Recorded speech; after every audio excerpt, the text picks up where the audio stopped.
لأنه بيركز على المصلحة الشخصية أنا بس، من غير مراعاة شعور الآخرين أو احتياجات الآخرين، حتى كمان لو على حساب الآخرين. منتج.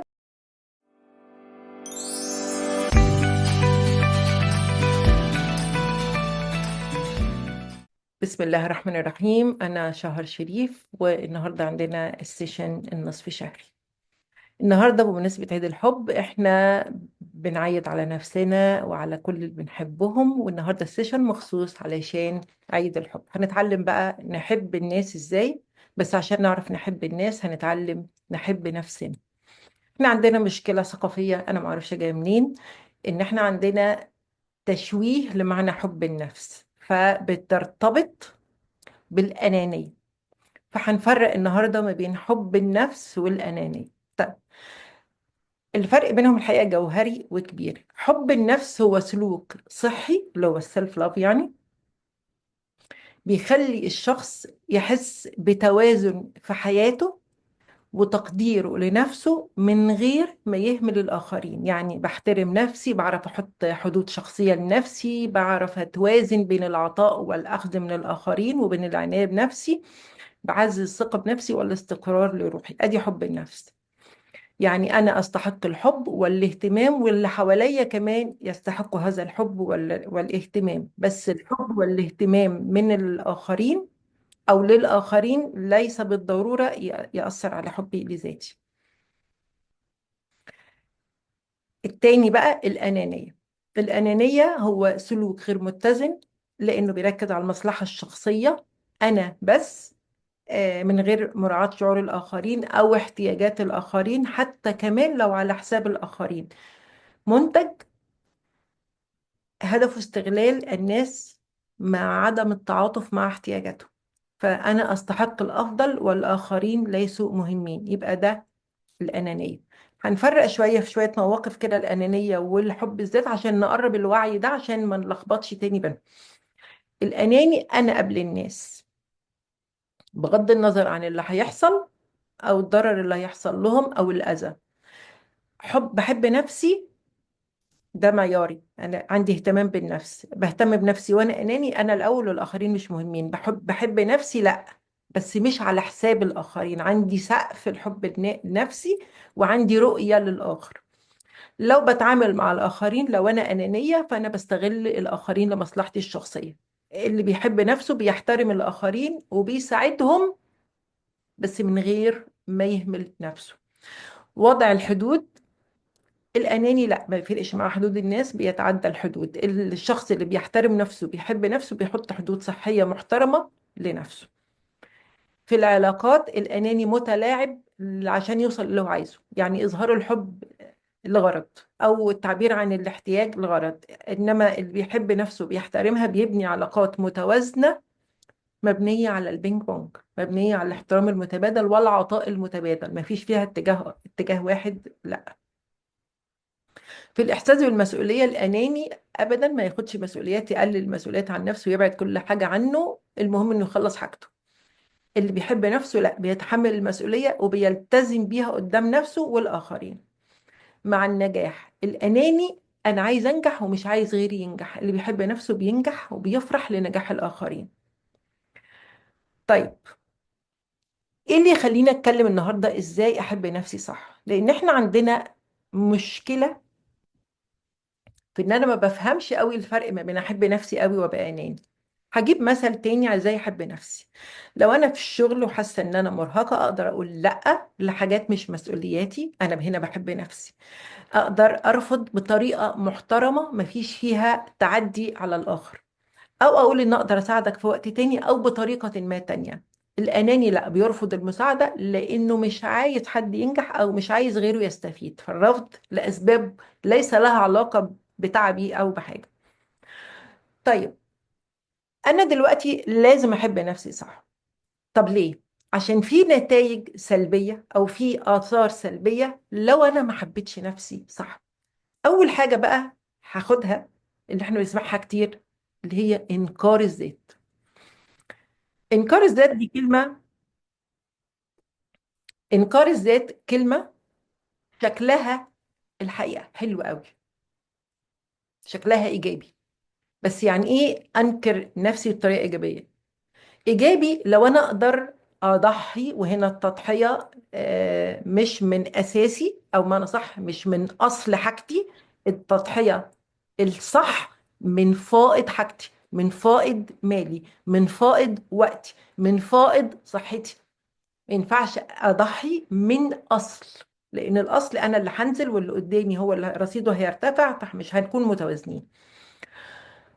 فيبقى انكار الذات ينفع في الوقت ده، او ان انا هنكر احتياجاتي دلوقتي وهنكر رغباتي دلوقتي الشخصية واحتياجاتي الشخصية، وهجهد نفسي وهبذل من طاقتي نتيجة هدف كبير انا عايزة اعمله، نتيجة تارجت وعايزة اوصل له، جول عايزة اوصل له، حاجة هتعود عليا في الاخر. هأجل صرف، هأجل هسهر عشان أذاكر، هسهر عشان أبني أسرة. المهم إن في هدف طالع لي. إنكار الذات هنا إيجابي. إنما لما يبقى بقى إنكار الذات هو طبيعة وجود، سلوك مفرط مستمر دون توازن، أنا ما بشوفش نفسي أنا بعد الآخرين، فده هيأثر على صحتي النفسية والعلاقات والمهنية، وكمان على تقديري النفسي. طب ليه؟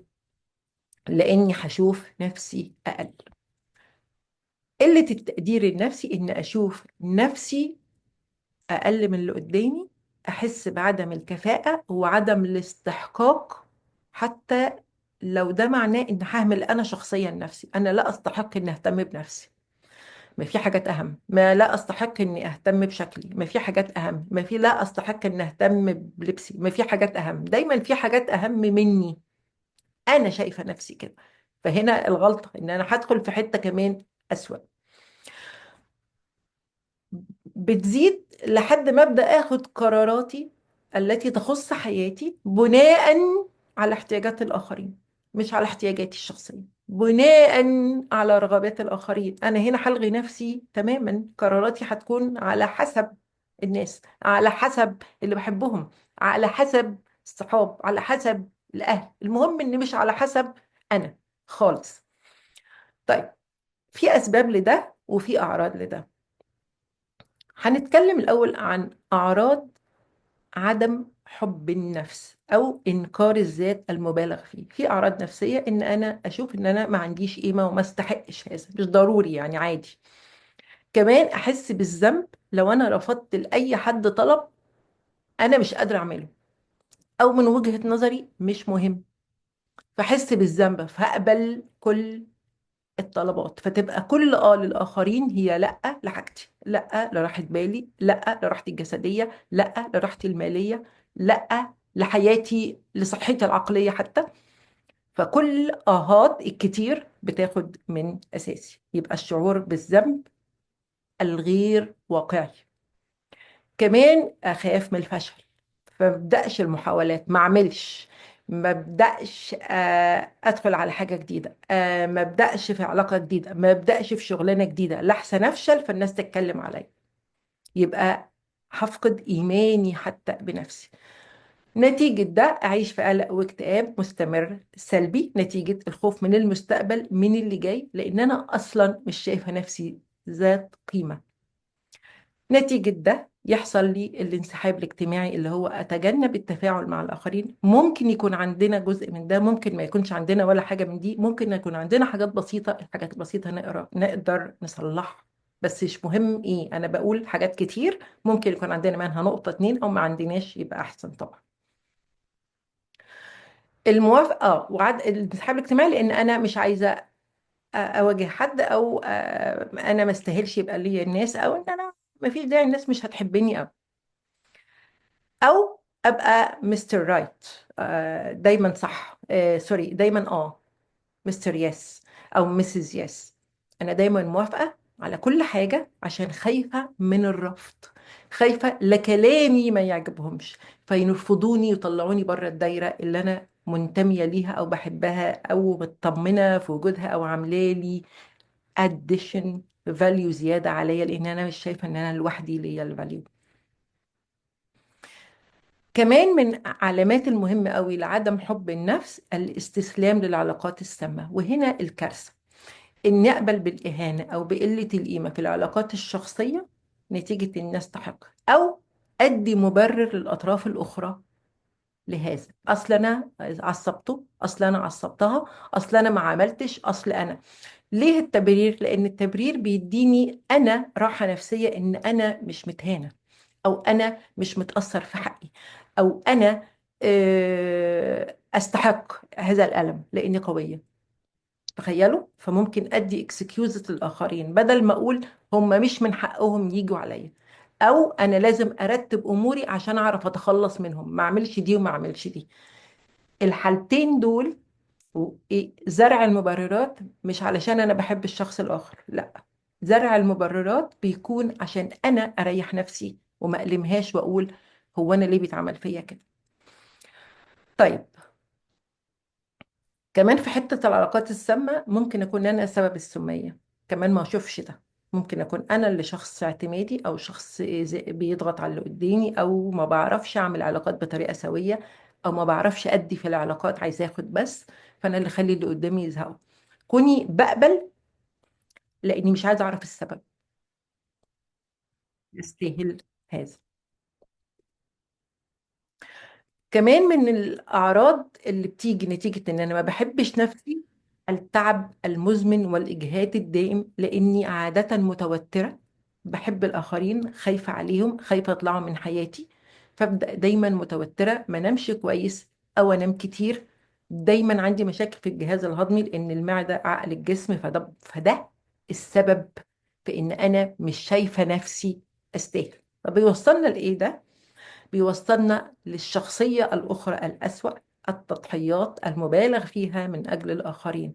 برضه شكله سلوك كويس نبيل، أنا بضحي من غير للآخرين، إنما هو في واقع الأمر زي ما كنت بقول في الأول هو غير صحي، لأنه مبالغ فيه، لأنه طالع مش عشان أنا عايزة أدي من فائض بتاعي، لا، ده أنا شايفة إن وجودي ما ينفعش من غير التضحيات. يعني يعني انا جوه حياتي شايفه نفسي اني لو انا مش بضحي فانا ماليش وجود. يعني انا لو مش بدي اكتر من اللازم وعلى حساب نفسي، فانا هنا ما حطيتش البرنت بتاعتي في الدنيا دي. فيها اسباب، عادة معظمها أسباب نفسية عميقة، بعدها شوية منها أنا واعي له وشوية منها أنا مش واعي له. الأسباب دي اللي بتخليني أبقى بضحي أكتر من اللازم، لأني ما بشوفش قيمتي غير لو أنا خدمت.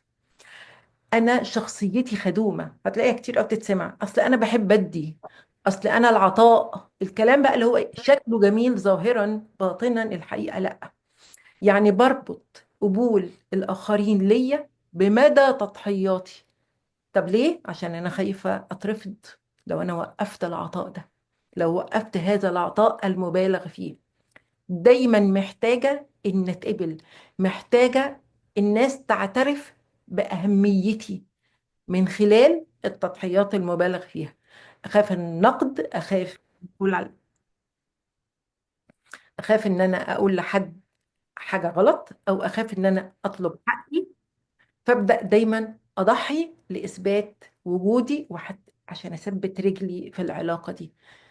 فدايما قيمتي متحددة باحتياج الآخرين، بتضحياتي. دايما أنا البطل، دايما أنا بطل الرواية، دايما البطل اللي بيجي في أوقات الشدة، في حين إنه غيري بيستمتع بالعلاقة من غير ما يبذل هذا المجهود. كمان بعمل ده لأن جوه عقلي خايفة إن أنا أعيش وحيدة لو بطلت هذا النوع من العطاء، هذه التضحية.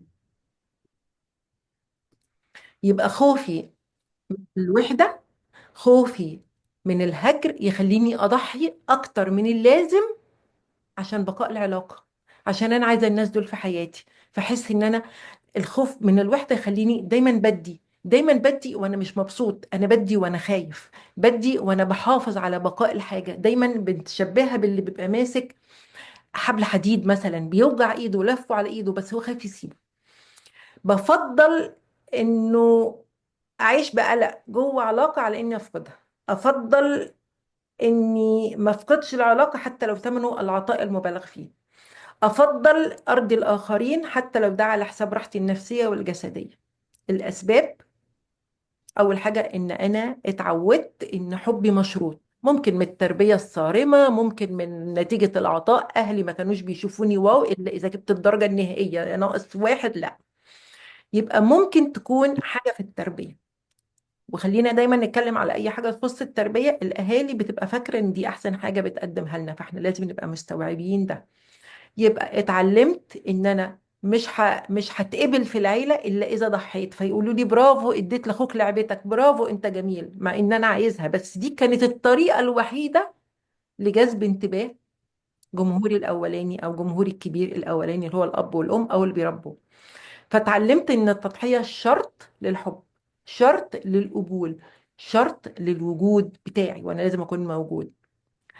كمان اتعرضت للانتقاد او للرفض او للعقاب نتيجة ان انا طالبت بحقي، لا انا مش عايز ادي، دي لعبتي او دي حاجتي وانا ماليش رغبة، فاتعاملت غلط، فبقى مفهوم التضحية عندي غلط، بقى مفهوم العطاء انه عادي ادي حاجتي حتى لو ما عنديش بديل. او ان انا اكون شخصيه تحملت اكتر من اللازم في طفولتي، اكتر من طفولتي نتيجه ظروف ما مريت بيها، فدايما حسيت اني دائم المسؤوليه عن حاجات حتى لو انا مش طرف فيها. فلما اتحمل مسؤوليات اكتر من طفولتي او اكتر من سني، ابقى بطبيعتي اتعلمت ان وجودي العطاء، وجودي باني ادي كل ما املك حتى لو على حسابي. كمان لما يتولد عندي مشاعر، الشعور بالذنب لو اهتميت بنفسي، لو جبت لنفسي حاجة وغيري ما خدش منها احس ان انا غلطانة في حقه، مع انه هو ممكن يكون بيعمل نفس الحركة احس انه غلطان، بس انا ما اقدرش اعمل زيه. لو هو جاب حاجة لنفسه وما ادانيش احس ان تصرفه بالنسبة لي انا غلط، بس ما اقدرش اعمل له حاجة، هو حر، لكن انا ما اعرفش يبقى عندي نفس الحرية دي، فاضطر ان انا ادي دايما لاني اتعودت ان الاهتمام بالنفس شيء غلط. كمان لما اتربى على انه لو اهتميت بنفسي مرفوض، انا لازم اهتم بالجماعه، اهتم بالاسره، مفيش حد له ملكيه خاصه. طب في عائلات كتير فيهم ده، بس الحقيقه هنا بتضيع حدودي، بقى مبقاش عارف انه بتاعي وانه بتاعهم. لما احس بالذنب اني بقول لا للاخرين حتى لو انا مش قادر اعمل. لما احس انه راحتي وسعادتي في المرتبه الاخيره بالنسبه لراحه الناس. دي مشاعر التضحيات. كمان في حاجة تانية بقى، ان انا عايزة احس بالسيطرة وبالقوة، عايزة اسيطر على اللي قدامي باحتياجه ليا، انا عايزه دايما محتاج لي، فانا وجودي في حياته برهانه الاحتياج، فانا بخلي الطرف اللي قدامي يحتاج لي وما يعرفش يستغنى عني ابدا عشان اسيطر، عشان انا عايزه اكون موجود، وعشان اكون مسيطر، وعشان اكون متشاف، وعشان اكون العلاقة دي انا سيد العلاقة. يعني في تو سايد في الحتة دي. فمشاعر القوة عندي بتجيلي من اعتماد الآخرين عليا، وأنا بستمتع بهذا الاعتماد حتى لو تعبني صحيا وجسديا وماليا، بس ده بالنسبة لي في السبكونشس سيطرة، ما يقدروش يستغنوا. يبقى قيمتي الذاتية رابطها بتأثيري على الآخرين مش على نفسي. عشان كده عايزهم محتاجيني، عايزيني دايما، ما يقدرش يعملوا حاجة. بنشوفهم أوقات في الأم اللي دايما كل حاجة هي تصوت طول النهار، بس هي ما بتخليهمش فعلا يعملوا حاجة. كمان من أسباب إن أكون مضحي إن عايزة أهرب من مواجهة مشاكلي الشخصية، فما أضيعها بإن أنا أروح أحل مشاكل الآخرين، بحس بالراحة في حل مشاكل الآخرين وإن أنا مسيطر بما إني مش قادر أحل مشاكلي. كمان اتعلمت اني ما اشوفش نفسي مرتاحه، شفت انه انا الطبيعي بتاعي اني ما اكونش مرتاحه، فكل ما احس ان انا مرتاحه احس ان كاني في شيء بيخبط فيا، إيه انت زي مرتاحه قومي حلي مشاكل الاخرين. كمان من الحاجات اللي بتحصل نتيجة ليه بضحي إن أكون شايفة نفسي نمط المنقذ في العلاقات، أروح دايما للأشخاص اللي محتاجين مساعدة، بشوفهم بقى في الناس اللي بتقولك إيه، أصل أنا متجوزة عشان أغيره، أصل هو كان شخصية ضعيفة وأنا عايزاه شخصية قوية، أصل هي شخصية ما بتعرفش تعمل وأنا صاحبتها علشان هعلمها 1 2 3، وأنت مالك مسؤوليتك دي جبتيها منين؟ يبقى انا دايما بجذب لحياتي الناس الاعتماديين في حياتي، اللي هم هيبوظوا حياتي اصلا، لانهم هيسرقوا وقتي وطاقتي وكل ما املك، مقابل ان الناس دي تعيش على حسي. وانا شايفه كده ان انا المنقذ، وشايفه ان انا قايمه بدور البطوله. يبقى انا مسؤوله عن اصلاح حياه الاخرين، حتى لو مش عايزين وحتى لو ما طلبوش، انا المنقذ، انا سوبرمان في نفسي. وطبعا ده اللي بيدخلنا في علاقات سيئة نتيجة هذا العطاء المستمر. من يقول للعطاء لا؟ واحد بيديني هقول له لا ليه؟ واحد بيبذل مجهود أكتر من اللازم وبيريحني هقول له لا ليه؟ طيب، أسبابه كمان من الأسباب اللي تخليني مضحي أكتر إن أنا أكون شخصية اتعرضت للنقد المستمر أو إهمال عاطفي وأنا صغير. يعني كنت وسط عيلة كبيرة، أو كنت وسط مجموعة كبيرة، أو كنت مع أهل عايزين كل حاجة بيرفكت، فكانوا دايما بيحسسوني بعدم الكفاءة. او انا جوه عقلي شايف كده كطفل، قريتها عدم كفاءة، ممكن يكون هم كأهل عايزيني احسن واحد، بس انا كطفل فهمتها كده. فبقى في دايما منهم توقعات عالية، فمهما انا عملت مش بيكفيهم. لا، انت لازم تجيب ايس، او 100% في كل حاجة، او انت احسن واحد، لازم تكون احسن حد في احسن حاجة. ما بيعتمدوش على قدرتي، بيعتمدوا على توقعاتهم. فتعلمت ان انا ابذل اكتر من طاقتي عشان اتقبل. كمان من الحاجات اللي تخلينا نضحي او نكون شخصيات مضحية التعرض للتجارب المؤلمة، ودي حاجة كبيرة جدا واحنا اطفال، لان احنا ما بنستوعبش، بنفتكر ان احنا السبب. الحقيقة لا، الناس الغلطانين التانيين، الناس الكبار هم اللي غلطانين، احنا ما كناش في المسؤولية دي، احنا اتحطينا في الوضع ده. فلما حد يمر بتجربة مؤلمة ما ينفعش يحمل نفسه ثمن التجربة، لا، يحمل اللي غلط هو ثمن التجربة. دلوقتي يقدر يفهم الفرق ده، لما يكون حد عنده 30 سنة، 40، 50، 100، يقدر يقيم ان اللي الكبير كان الغلطان مش الصغير. يبقى التعرض للتجارب المؤلمة، العنف، التنمر، الأذى، مهما كان نوعه، بيخلينا دايما ندي لبقاء الأمان، لأن عايزة أحس بالأمان، عايزة أتجنب هذا الأذى اللي لسه ما خلصتش منه. كمان من الحاجات اللي تخلينا نكون شخصيات مضحية أكتر من اللازم الفشل في تحقيق بعض أحلامنا. أنا ما قدرتش أعمل كذا، أصل أنا مش كفء، أصل أنا مش عارف إيه.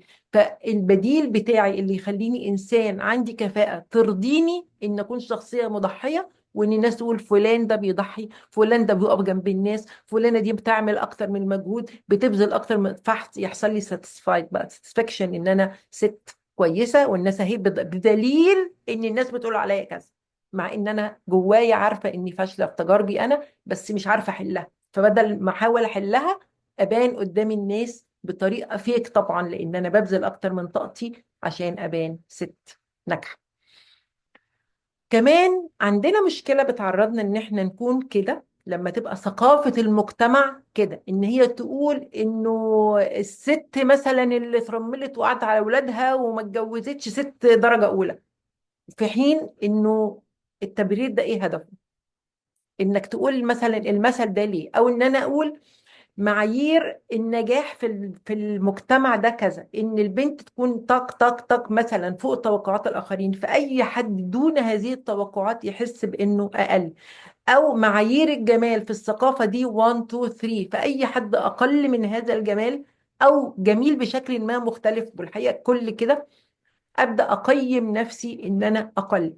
يبقى تقييم الجمال والقوة والاحترام والنجاح بطريقة غير واقعية او فردية، بس لما تكون مجتمعية بتأثر على كل شخص بطريقة ما، لأن هو مش لازم يلبي هذه الستاندرز اللي هم حاطينها. كمان من الحاجات اللي تخليني اضطر اضحي اكتر من اللازم وسائل التواصل الاجتماعي، لاني بتحط في مقارنات مع الاخرين غير عادلة، انا مش زي الناس. كمان الحاجات المجتمعية اللي بتقلل من قيمة الفرد، العادات الاجتماعية اللي بتقيم الفرد بناء، العادات الاجتماعية اللي بتقيم الفرد بناء عن تضحياته. يبقى البنت اللي بتضحي بنفسها اكتر احسن بنت عند اهلها، الابن اللي بيعمل اكتر اللي ما بيشوفش نفسه الولد الجميل. فابدا اقيم النجاح بطريقه غلط، لانه ما بيصبش عليا في الاخر. الناجح هو اللي بيصب على نفسه، يعني انا لما انجح في الاخر الكل هيجي لي، انما لو تمن نجاحي اني ادي الاخرين وافشل انا، في الاخر الكل بيسيب طبعا اللي فشل للاسف يعني. يبقى العادات الاجتماعيه اللي بتقلل من قيمه الفرد، او اللي شايف نفسه، اللي شايفين ان ده مضحي، او البطوله المغواره زي الناس اللي بتضحي بنفسها بدون سبب مقنع وعاده ما بينجحوش. ففرض التضحيات المستمر بيشكك في الناجحين، انه انت ازاي شايف نفسك؟ هو انت ازاي بتاخد بالك من صحتك وما ما تروحش ليه تعمل؟ يعني بحط نفسي كأني المنقذ الوحيد. كمان التفكير السلبي والمعتقدات، يعني انا جوايا حاسس بعدم الاستحقاق، الاستعادة والنجاح، لان في غيري احسن مني، لاني بركز على عيوبي بس مش بركز على المزايا. وبحس ان انا لما احب نفسي ده معناه ان انا اناني، فابدا اهمل نفسي مقابل انجاح الاخرين او الاهتمام بالاخرين. كمان الارتباط بعلاقات عاطفيه سامه.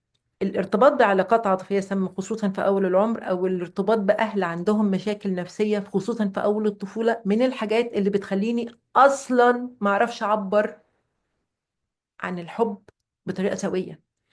لما اكون اتعلمت انه لو اهلي عندهم مشكله عامليني انا زي ما بنقول تراش كان، انا اللي بيترمي فيه، كل متعصبه عشان الشغل، متعصبه عشان وراها مجهود، متعصبه عشان ما نامتش، طب انا مالي؟ فمن الحاجات اللي بتخلي الاطفال كمان يتلخبطوا في سبب وجودهم، او يتلخبطوا في توجيه مشاعرهم، الكلام اللي ما المشاعر اللي بيتعرضوا لها من الاهل نتيجه ضغوط الاهل. لا، هو الصح ان اقول انا تعبانه، فلو اتضايقت اعرفوا ان انا تعبانه بس مش مضايقه منكم، فوضح. كمان التقييم من الاهالي بناء على المستوى التعليمي، يعني انت مش جايب فول مارك فانت غبي، فحس بعدم الاستحقاق وعدم الذكاء وعدم الجاذبية لما يحصل تفضيل لطفل عن الطفل نتيجة طفل بيعرف يتمحلس، أو طفل أشطر، أو طفل أجمل في الملامح، whatever. الطريقة دي بتخلي الطرف التاني أو الجزء اللي حصل عليه هذا الضغط، أنا مضطر أبذل مجهود أكتر عشان أبان، مش عشان عايزة أعمل كده. دي طريقتي الوحيدة في القبول بيني وبينكم. يبقى إنكار الذات المستمر والتضحيات المبالغ فيها في الآخر بتحسسنا بعدم الأهمية، وكمان فقدان الثقة بالنفس والقلق والاكتئاب والشعور بالإحباط نتيجة إن أنا تجاهلت احتياجاتي الشخصية، تجاهلت كل طلباتي. بيوصلنا لإيه؟ غير الثقة بالنفس، الإجهاد العاطفي، وده قصة تانية. إيه بقى الإجهاد العاطفي؟ ان اكون مش مستحمل حد ينده اسمي، مش عايز حد يكلمني، حاسه ان انا قاعده في البيت مش عايزه مش عايزاهم يقولوا لي حاجه، عايزاهم يبعدوا عني، لاني حاسه اني بذلت اكتر من اللازم، فبدات افصل ومش عايزه منهم حاجه خالص. مش عايزه حد ينده اسمي، مش عايزه حد يقول يا ماما، مش عايزه حد يطلب حاجه، انا كفايه عليا كده. هي دي مرحله الاجهاد العاطفي، بتحصل لما احس ان انا درينت، خلصت ومش عايزه اعمل، وهم مستمرين بالنسبه لي انا في الاستنزاف. انا شايفاهم مستنزفين، مش انا اللي معرفتش اعمل حدود. نتيجة بقى هذا او التدهور العاطفي او الاجهاد العاطفي، ابوظ علاقاتي الاجتماعية، واحس ان الناس دي مش مقدراني، لان هم مش حاسين بالمجهود اللي انا عملته، وبيعتبروا مجهودي ده الطبيعي، خدوه فور جرانتد. كمان بقيت حاسه ان عيلتي والناس القريبه المفروض ابذل معاهم مجهود بقوا بيستغلوني، فبطل. فابدا انا كمان مش عايزه اوصل معاهم علاقه كويسه، احس بالاحباط والاستياء والكره، او افقد هويتي تماما واشوف نفسي موجوده بس لخدمه الاخرين، انا بس ما بعملش غير ان انا ارضي الناس. نتيجه ده اني كمان في حياتي الطبيعية او في المهنية معرفش ارفض الاعباء الزايدة، معرفش اقول لا للارهاق الجسدي والبدني والمالي، معرفش اقول انا ليا حقوق لازم اخدها حتى لو في وظيفة، معرفش اترقى، معرفش احط حدود بيني وبين الناس، انا دايما مستغلة من الاخرين، من الصحاب، من الزمايل، من الاهل. كمان افقد القدره على اتخاذ القرار. ليه؟ لان انا باخد قراراتي بناء على رضا الاخرين وموافقه الاخرين وحياه الاخرين واي حاجه تخص الاخرين. كمان افقد القدره على التعبير عن رايي، لاني بخاف لا يزعلوا، بخاف لا يتريقوا، هفقد المهارة حتى في الخاصة بكلامي، أفقد المهارة في إني أعرف أقول أنا مين، أو رأيي ده صح ولا لأ، وأبقى تابع للآخرين، معتمدة بشكل مفرط على قراراتهم وعلى آرائهم، مما يجعلني واحدة قاعدة ماليش قيمة غير إن أنا تابع بس. طب ما هيأثر عليا طبعا، لأن مفيش بني آدم هيعجبه ده، فابدأ تاني أتعب نفسيا وصحيا، وأحس بالخضوع والاستسلام في العلاقات، وأدور على حاجة تطلعني من هذا الإهمال المهني والاجتماعي والنفسي. طب إزاي؟ أول حاجة أكون عارفة الفرق ما بين حب الذات والأنانية. في فرق إن أحب نفسي وما أحبش إلا نفسي، ده الفرق. أول حاجة أتعلم أعمل حدود صحية، أعرف أقول لأ بطريقة محترمة، ما أحسش بالذنب لما أعتمد على نفسي، أعمل توازن ما بين العطاء والاستقبال في علاقاتي ما بين الناس، لا أدي أكتر ولا أخد أكتر، أساعد الناس بس مش على حساب صحتي ولا على حساب نفسيتي، أعترف بقيمتي من غير ما أقارن حد. كل مقارنة إهانة، كل مقارنة إهانة لأنك أعلى، وكل مقارنة غير عادلة لأن مش نفس الظروف. عايزة تقارني نفسك، قارني نفسك بنفسك امبارح. أركز على تطوري النفسي وما ادورش على القبول من الآخرين، لأن أنا لو صلحت من نفسي القبول من الآخرين هيبقى أوتوماتيك، أدور عليه ليه؟ أحترم مشاعري ومشاعر اللي حواليا، أحترم رغبتي ورغبات اللي حواليا، ما تجاهلش مشاعر الآخرين خصوصا اللي بحبهم، وانا بحقق احلامي اعمل توازن، عارفه ان عليا مسؤوليه بس عارفه كمان اللي ليا طلبات، اعتني بنفسي واعرف ان ليا قيمه وليا وقت اهتم فيه بنفسي، بالاسترخاء، بالتطوير، اذاكر، اريح نفسي، ارتاح، انام حتى. اتعلم تحديد الاولويات والاهتمام بالاحتياجات الشخصيه قبل اهتمامي بالاخرين. أعزز ثقتي بنفسي بإن أنا أطور من نفسي وأحبها وأحقق لنفسي أحلامها، أقول لها بحبك، أعرف أحقق لي زي ما بحاول أحقق أحلام الآخرين، أحط حدود واضحة للآخرين في حياتي، أمارس التوازن مع الناس، أقول لأ لما لازم أقول لأ، أمسك ميكروفون ما اسكتش لما يكون لأ محتاجة ميكروفون، أقول لأ من غير ما أخاف. كمان أغير طريقة تفكيري، كل أفكاري السلبية أبدل بيها الإيجابي. أنا فيا إيه كويس وفيا إيه عايز يتصلح، مش فيا إيه وحش. الوحش معناه إنه عايز يتصلح بس، ما ينفعش أذمه، ما ينفعش أشتم في نفسي، ما ينفعش أقلل من قيمتها. فيا عيب جدا بس ده لازم يتصلح، مش أشتم نفسي بيه وأقول لنفسي لا تستحقي وكفاية عليكي كده. اطور نفسي عشان احس بان انا انسانه تستحق الاهتمام زي ما بهتم بالاخرين وبطور منهم وبضيف لهم. اهتم بعنايه بنفسي، بالنوم، بالرياضه، بمظهري، بشكلي، بالتغذيه، بعلاقاتي الايجابيه، ابعد عن الناس السامه في حياتي واعرف اسباب السميه حتى لو مني اعرفها. اتعلم اكون مع ناس داعمين، اتعلم. اول رأيي بصراحة لو لسه ما عنديش الكفاءة دي، اتعلم مع الناس القريبة وبعدين ابدأ للخارجيين، اتعلم الامتنان والوعي بالنعم اللي ربنا بيديهاني واشكر ربنا عليها واكبرها، علشان وان شكرتم لازيدنكم. فلازم نفهم الفكرة بتيجي ازاي.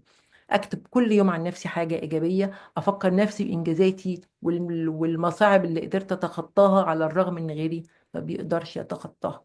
يعني بالعربي كده، اقبل نفسي زي ما هي واصلح العيوب، مش اشتم نفسي بالعيوب واقول انا داون واحط نفسي تحت الناس. الخلاصة: حب النفس، احترام النفس، احترام الآخرين، التوازن في العطاء، هو ده حب النفس. الأنانية هي إهمال الآخرين وتحقيق مصالحي الشخصية. الصح أهتم بنفسي ووضع حدود من غير ما أذي غيري، أبدل طريقة تفكيري، أتكلم مع نفسي بطريقة كويسة، أهتم بصحتي الجسدية، أعمل لنفسي حدود صح، أتقرب من الناس الصح، أعبر عن احتياجاتي صح، أكافئ نفسي زي ما بكافئ الآخرين، أعمل نفسي كأفضل صديقة ليا، وأتعلم من أخطائي بدل ما أجلد نفسي. ولو ما عرفتش أطلب المساعدة. زي ما كنت بقول، الناس العادية بتعاني والناس الذكية بس اللي بتطلب المساعدة. خلص السيشن وهسمع حاجاتكم.